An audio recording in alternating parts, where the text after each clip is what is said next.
Like and subscribe to my channel and click the bell icon to get new video updates.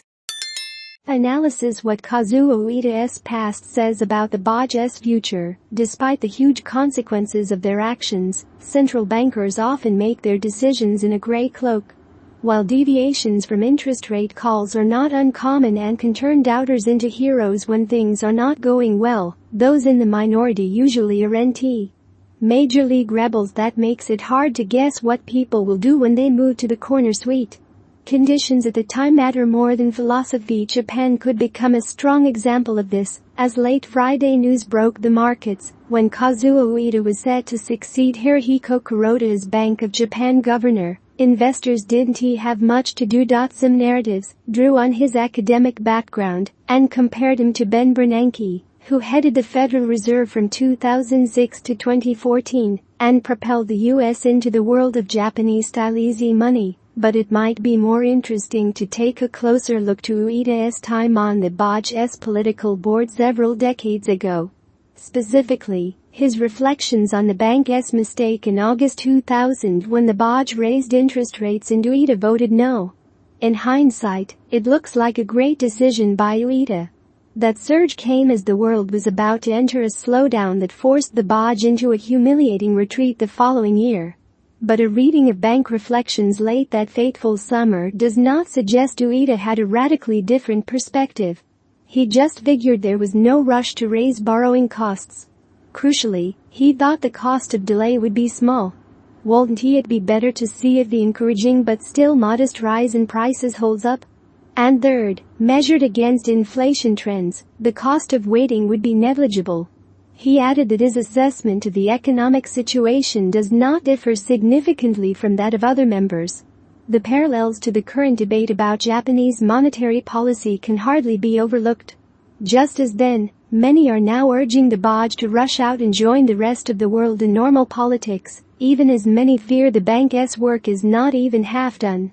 In 2000, eagerness to exit what were considered anomalous policies turned to impatience, leading only to another 2 decades of interest rates, often being at or below zero.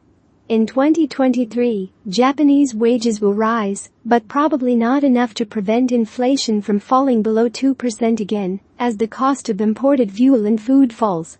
The dangers of moving too early are obvious. Kuroda spent a decade generating soaring inflation and wages with little effect. Imagine how difficult it will be to do this from scratch when price increases slide back down to near zero. Like the economic recovery around the turn of the millennium, the current increase in wages is far too timid to withstand a tightening that would mean that companies and customers would have to buckle their belts again. The pragmatic Uedas has already been called an owl, in the tradition of Christine Lagarde, who said she was neither a dove nor a hawk, but aspired to be a wiser species of bird. With the bank's target perhaps in sight, he may again decide that it is desirable to wait, even when everyone else seems to be pushing for change.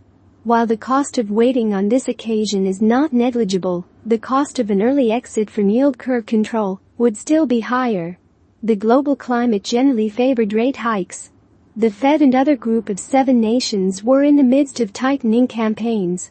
Even the hallowed Alan Greenspan began to reverse course in early 2001, followed by the Bank of England, and finally the European Central Bank.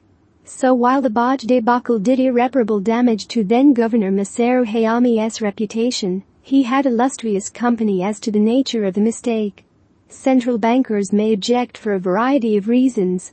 Sometimes they are strongly opposed to the proposal on the table. In other cases, they agree with the policy's broad thrust, but prefer a move that is more or less aggressive.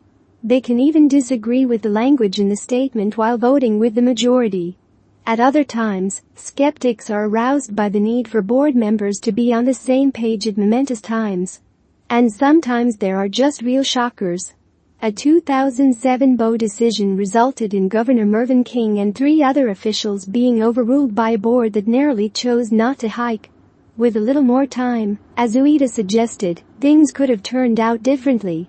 And over the course of nearly a quarter of a century, a lot can change in people's worldviews. Uedas will not be a lone wolf in April.